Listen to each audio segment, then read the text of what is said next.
आज का यह वीडियो हमारे दर्शक प्रवीण योले के विशेष अनुरोध पर आधारित है। उन्होंने हमसे यह जानने की इच्छा व्यक्त की कि हम ब्रह्मांड की उत्पत्ति को आधुनिक विज्ञान और वैदिक ज्ञान दोनों के दृष्टिकोण से समझाएं। हम शुरुआत करते हैं बिग बैंग थ्योरी से, जहां विज्ञान ब्रह्मांड के जन्म को एक सघन बिंदु से विस्तार के रूप में देखता है। इसी प्रकार वैदिक ग्रंथों में हिरण्यगर्भ स्वर्ण अंड का उल्लेख है, जो सृजन का स्रोत माना जाता है और वैज्ञानिक दृष्टि से एक विंध्य सिंगुलैरिटी के समान रूप में प्रकट होता है। फिर नासदीय सूक्त में उस रहस्य को दर्शाया गया है जो सृष्टि से पहले था, जहां अंधकार से आच्छादित अंधकार का वर्णन है जो बिग बैंग से पूर्व के अज्ञेय स्थिति के समान है। हम ऊर्जा और पदार्थ के रूपांतरण को भी छूते हैं। जिस प्रकार विज्ञान यह दर्शाता है कि कैसे ऊर्जा पदार्थ में बदल जाती है, वैदिक दर्शन में ब्रह्म को एक असीम स्रोत माना जाता है जो भौतिक जगत में अभिव्यक्त होता है। ईशावास्य उपनिषद में ब्रह्म को असीम पूर्णता के रूप में वर्णित किया गया है, जो संपूर्ण अस्तित्व का सार है। हालांकि ये दोनों दृष्टिकोण भिन्न हैं, वे सृजन के रहस्य के प्रति एक समान विस्मय का संकेत देते हैं। इसमें और भी कई रोचक पहलू हैं, तो यदि आपको इस यात्रा में आनंद आया या आपके पास कुछ प्रश्न हैं, तो कृपया लाइक, शेयर और सब्सक्राइब करें और नीचे टिप्पणी छोड़ें। हमें बताएं कि आप आगे क्या देखना चाहेंगे, ताकि हम मिलकर ब्रह्मांड की इस यात्रा को और आगे बढ़ा सकें। हम एक संक्षिप्त अवलोकन से आरंभ करते हैं। विज्ञान ब्रह्मांड के उद्गम को बिग बैंग थ्योरी के माध्यम से समझाता है। इसके अनुसार सब कुछ एक विंध्य सिंगुलैरिटी से आरंभ हुआ, एक बिंदु जहां असीम घनत्व था, जो फिर विस्फोटित हुआ और फैलता हुआ ब्रह्मांड बना। वहीं दूसरी ओर वैदिक ग्रंथ सृष्टि को केवल एक भौतिक घटना के रूप में नहीं, बल्कि चेतना और ब्रह्मांडीय व्यवस्था के अद्वितीय समन्वय के रूप में प्रस्तुत करते हैं। उपनिषदों और वेदों में हमें ब्रह्मांड का एक परम वास्तविकता, जिसे ब्रह्म कहा जाता है, कि अभिव्यक्ति के रूप में वर्णन मिलता है। रोचक बात यह है कि हजारों वर्षों से भिन्न होते हुए भी इन दोनों दृष्टिकोणों में कुछ सामान्य विषय हैं, जो हर अस्तित्व की एकीकृत उत्पत्ति की ओर संकेत करते हैं। सृजन के समांतर सिद्धांत। आइए गहराई में जाकर सृजन के इन समांतर विचारों का अन्वेषण करें। वैज्ञानिक दृष्टिकोण से ब्रह्मांड का आरंभ एक विंध्य सिंगुलैरिटी से हुआ, जो तीव्रता से विस्तारित हुआ। इस विचार का एक अत्यंत रोचक वैदिक समकक्ष ऋग्वेद में वर्णित हिरण्यगर्भ या स्वर्ण अंड की अवधारणा में है। ऋग्वेद में हिरण्यगर्भ को उस ब्रह्मांडीय गर्भ के रूप में वर्णित किया गया है जिससे संपूर्ण सृष्टि का जन्म हुआ। इसमें कहा गया है, हिरण्यगर्भः संवर्तताग्रे भूतस्य जातः पतिरेक आसीत। प्रारंभ में स्वयं से उत्पन्न हिरण्यगर्भ था, जो सभी उत्पन्न हुए अस्तित्वों का अधिपति था। ऋग्वेद मंडल 10 सूक्त 121 मंत्र 1। हिरण्यगर्भ का यह वर्णन, जो समस्त अस्तित्व का मूल स्रोत है, वैज्ञानिक एक विंध्य सिंगुलैरिटी के समानांतर है। जिस प्रकार विज्ञान असीम संभावनाओं वाले एक सघन बिंदु की बात करता है, वैसे ही वैदिक ग्रंथों में एक दिव्य ब्रह्मांडीय गर्भ का उल्लेख है, जो अनंत संभावनाओं को अपने भीतर समेटे हुए था और फिर फैलकर उस ब्रह्मांड के रूप में प्रकट हुआ जिसे हम आज देख रहे हैं। शास्त्रीय संदर्भ और व्याख्याएं। ऋग्वेद का नासदीय सूक्त सृष्टि के रहस्य पर एक गहन चिंतन प्रस्तुत करता है। यह सूक्त अस्तित्व की मूल प्रकृति पर प्रश्न करता है और सृष्टि के अव्यक्त रूप का इस प्रकार वर्णन करता है। नासदासीनो सदासी तदानी नासीद्रजो नो व्योमा परो यत्। तब न असत था न सत था, न वायुमंडल था न उससे परे आकाश था। ऋग्वेद मंडल 10 सूक्त 129 मंत्र 1। नासदीय सूक्त सृष्टि से पहले की उस शून्यता या अंधकार को बड़ी सुंदरता से व्यक्त करता है। यह अवधारणा विज्ञान के उस अदृश्य अवस्था के विचार के साथ गूंजती है जो बिग बैंग से पहले थी। आगे इस सूक्त में कहा गया है, तमा आसीत तमसा गूलमग्रे प्रकेतम सलिलम सर्वमायदत। अंधकार अंधकार में छिपा हुआ था और सब कुछ अविभाजित जल में था। ऋग्वेद मंडल 10 सूक्त 129 मंत्र 3। यहाँ तामस अंधकार का यह उल्लेख उस वैज्ञानिक विचार के समानांतर है जिसमें एक आदिकालीन अवस्था का वर्णन है जहां कुछ भी यहां तक कि प्रकाश भी नहीं था। यह उस शून्य पर एक काव्यमय चिंतन है जिससे ब्रह्मांड उत्पन्न हुआ, बिल्कुल वैसे ही जैसे वैज्ञानिक एक विंध्य सिंगुलैरिटी का वर्णन करते हैं।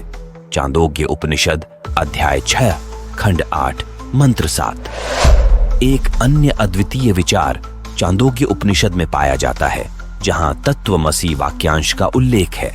इसका सामान्य रूप से अर्थ होता है, तुम वही हो जो ब्रह्मांड के साथ एकत्व का संकेत देता है। इस मंत्र में कहा गया है, सय एषोणिमैतदात्म्यमिदं सर्वं तत्सत्यम स आत्मा तत्वमसि श्वेतकेतु।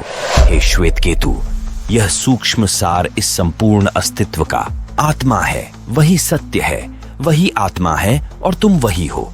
चांदोग्य उपनिषद अध्याय 6 खंड 8 मंत्र 7। यहाँ उपनिषद चेतना को भौतिक पदार्थ का उपोत्पाद नहीं मानते, बल्कि इसे अस्तित्व का मूल तत्व कहते हैं। यह वैज्ञानिकों की उस खोज के साथ मेल खाता है जिसे एकीकृत क्षेत्र यूनिफाइड फील्ड कहते हैं, जहां सभी शक्तियां एकत्रित होती हैं और यह सुझाव देती हैं कि सब कुछ मूलभूत स्तर पर आपस में जुड़ा हुआ है। ऊर्जा और पदार्थ के रूपांतरण पर चर्चा। अब विज्ञान के एक महत्वपूर्ण सिद्धांत की ओर बढ़ते हैं, ऊर्जा का पदार्थ में रूपांतरण। भौतिकी हमें यह बताती है कि ऊर्जा पदार्थ में और पदार्थ ऊर्जा में बदल सकता है। यह सिद्धांत आइंस्टीन के समीकरण Energy E equals mass m times the square of the speed of light c E equals mc square में प्रकट होता है। वैदिक परंपरा में यह विचार ब्रह्म के रूप में प्रकट होता है जो संपूर्ण अस्तित्व का स्रोत है। ईशोपनिषद मंत्र 1।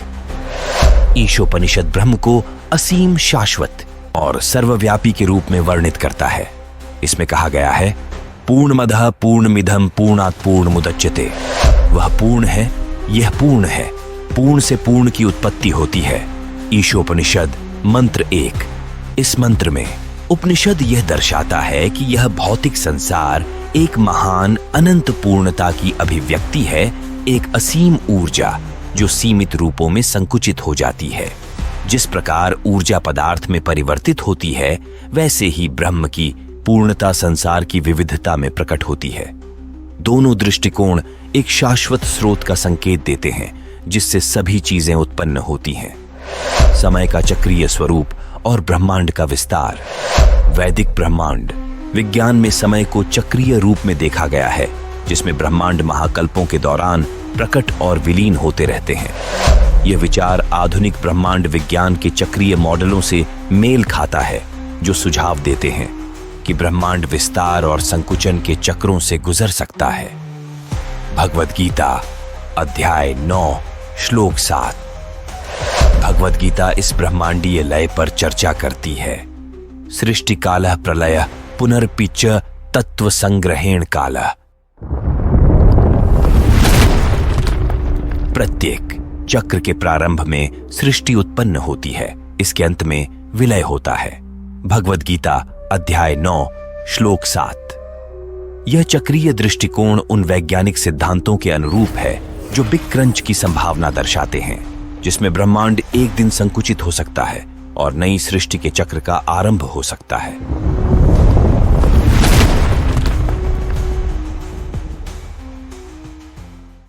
ज्ञान का एकीकरण और चिंतन। सारांश में आधुनिक विज्ञान और वैदिक दर्शन दोनों हमारे अस्तित्व के गूढ़ प्रश्नों का उत्तर देने का प्रयास करते हैं। विज्ञान एक विंध्य सिंगुलैरिटी की बात करता है, एक ऊर्जा विस्फोट जिसने ब्रह्मांड का निर्माण किया।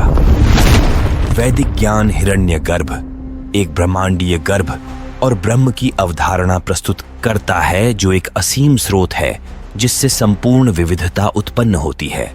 सृष्टि का अज्ञेय रहस्य। ऋग्वेद मंडल 10 सूक्त 129 मंत्र 6। जैसा कि नासदीय सूक्त बड़ी सुंदरता से व्यक्त करता है, कईदम विसृष्टि यथाईबद्ध यदि दध्यापतम विश्वस्य सौरिवद्य। कौन वास्तव में जानता है? यहाँ कौन इसे घोषित कर सकता है? कहां से इसका जन्म हुआ? कहां से यह सृष्टि आई? ऋग्वेद मंडल 10 सूक्त 129 मंत्र 6।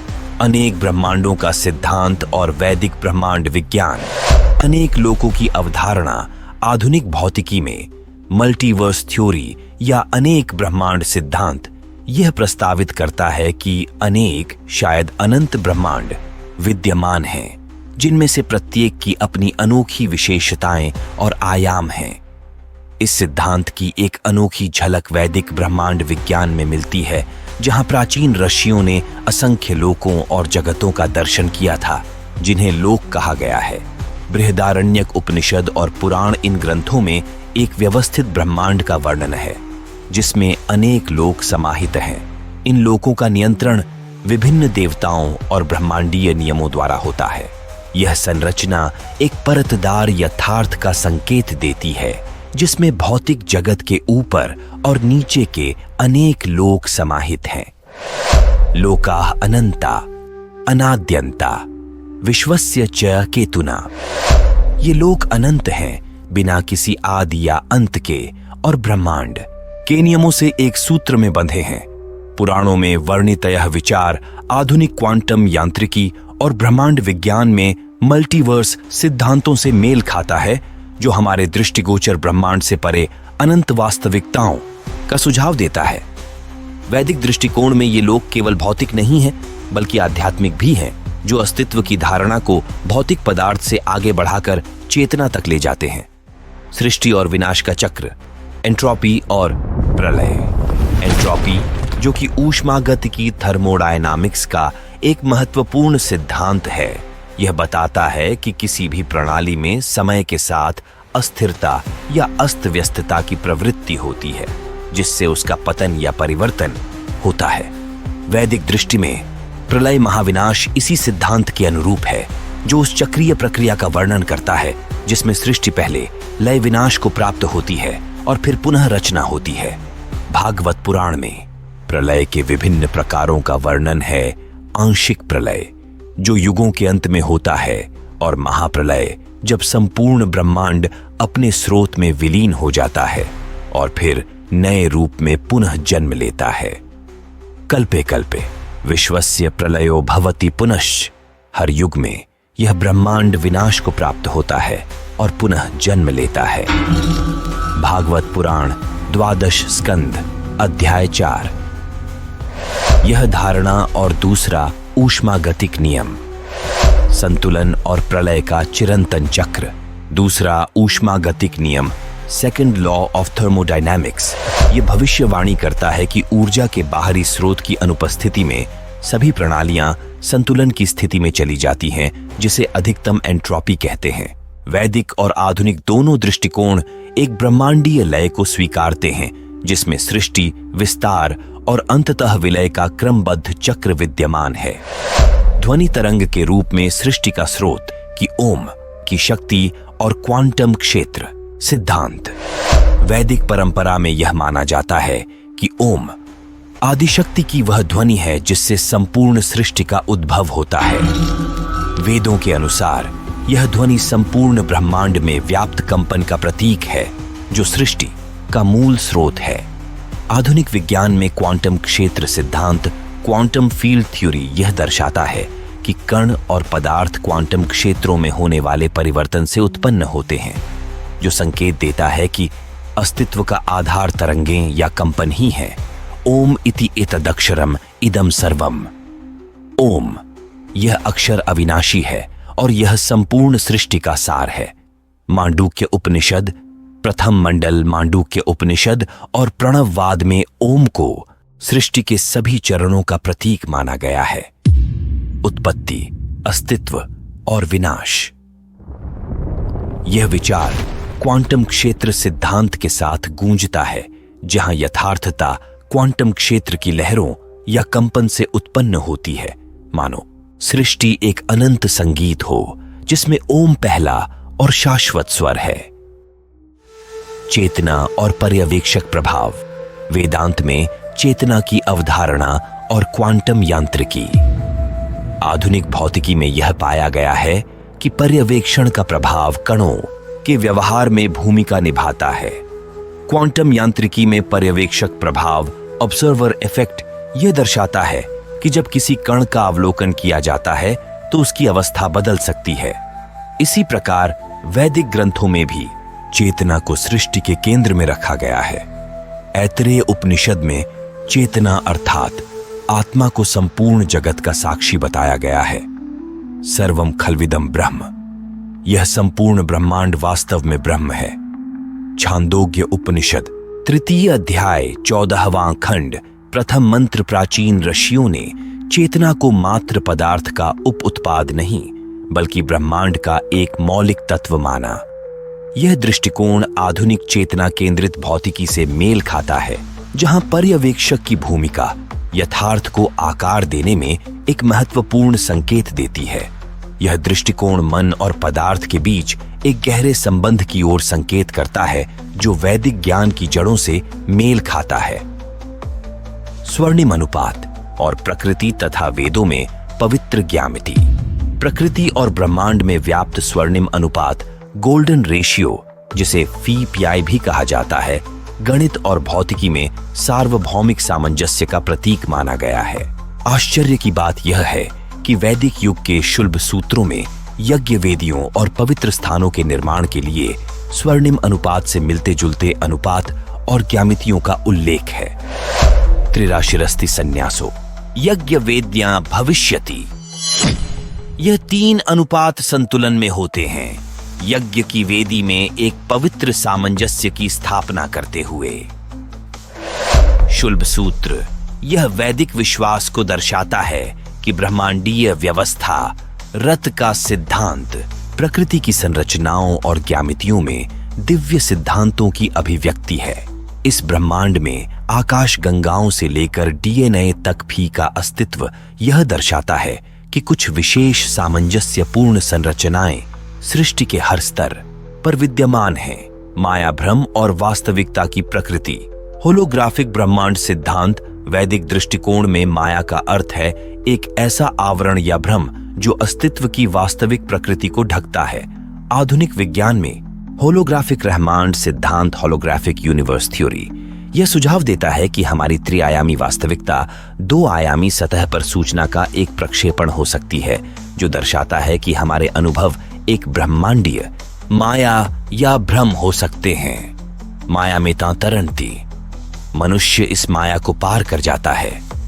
भगवद गीता 7वां अध्याय 14वां श्लोक वैदिक ग्रंथों में यह शिक्षा दी जाती है कि माया से परे देखने का प्रयास करें, जिससे असली यथार्थ या ब्रह्म का साक्षात्कार किया जा सके। यह वैज्ञानिक सिद्धांतों से मेल खाता है, जो संकेत देते हैं कि हमारे ब्रह्मांड का स्वरूप एक प्रक्षेपण के समान हो सकता है, जहां प्रत्येक भाग में संपूर्णता का प्रतिबिंब होता है, जैसे एक होलोग्राम। प्राचीन समय में भी ऋषियों ने इस बात को स्वीकार किया था कि कुछ रहस्य हमारे समझ से परे रह सकते हैं। फिर भी भले ही ये दृष्टिकोण भिन्न मार्ग अपनाते हों, दोनों ही सृष्टि की अनुपम सुंदरता और एकता के प्रति सम्मान प्रकट करते हैं। वैज्ञानिक और वैदिक दोनों दृष्टिकोण ब्रह्मांड की उत्पत्ति को समझने के प्रयास में हैं, भले ही उनके मार्ग भिन्न हों। विज्ञान अपने मार्ग में प्रमाण और तथ्यों का अनुसरण करता है, जबकि वैदिक दर्शन हमें आध्यात्मिक दृष्टि देता है। फिर भी दोनों ही हमें एक असीम स्रोत की ओर इंगित करते हैं। इन शिक्षाओं पर विचार करते हुए हम केवल ज्ञान ही नहीं बल्कि ब्रह्मांड के साथ एकता की गहरी अनुभूति भी प्राप्त करते हैं। जैसे कि वेद कहते हैं, सर्वम खल्विदम ब्रह्म, और इस परिपूर्णता में हम भी अपने अस्तित्व का सार पाते हैं। ये सभी क्षेत्र ये दर्शाते हैं कि किस प्रकार वैदिक ज्ञान हमें आधुनिक वैज्ञानिक घटनाओं पर अंतर्दृष्टि प्रदान करता है, चाहे वे बहुब्रह्मांडों से संबंधित हों, क्वांटम क्षेत्र सिद्धांत से या फिर ब्रह्मांडीय संरचनाओं से। इन विषयों का अन्वेषण हमारी समझ को विस्तृत करता है और यह दिखाता है कि प्राचीन ग्रंथ और आधुनिक सिद्धांत, भले ही वे विभिन्न भाषाओं में व्यक्त किए गए हों, दोनों ही अस्तित्व के रहस्यों का उत्सव मनाते हैं। जैसे जैसे हम इसमें गहराई से उतरते हैं, विज्ञान और अध्यात्म के बीच संवाद हमें ब्रह्मांड और हमारे स्थान के एक एकीकृत दृष्टिकोण के निकट ले जाता है। प्रवीण जी, इतने अद्भुत विषय का सुझाव देने के लिए धन्यवाद, और आप सभी का आज हमारे साथ जुड़ने के लिए धन्यवाद। कृपया चैनल को सब्सक्राइब करें, लाइक करें और अपनी राय कमेंट्स में अवश्य दें। हम इस तरह के विषयों पर आपके विचार सुनना चाहेंगे जो प्राचीन ज्ञान और आधुनिक विज्ञान को जोड़ते हैं।